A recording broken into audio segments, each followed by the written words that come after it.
जय जय रामकृष्ण हरी।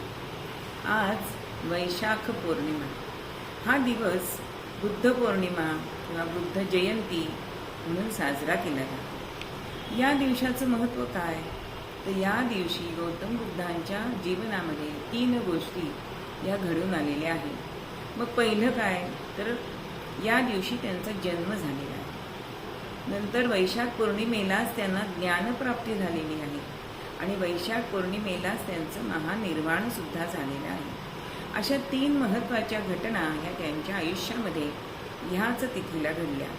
मग हा दिवस काय करतो, तर करुणा, शांती आणि अहिंसा ह्याचा संदेश देणारा असा असतो।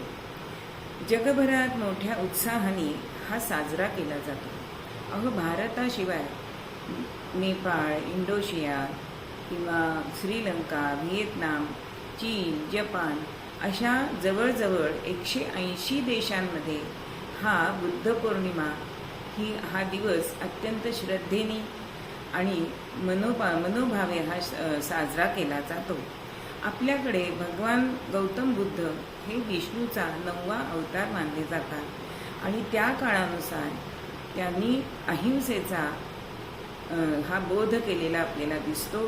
कारण त्यावेळेला खरोखरच जी अराजकता माजलेली होती आणि त्यामुळे मनाला शांती हवी होती आणि म्हणून शांतीदूत असणारे किंवा अहिंसेचा प्रचार करणारे असे हे गौतम बुद्ध, त्यांना माझे शतशः प्रणाम।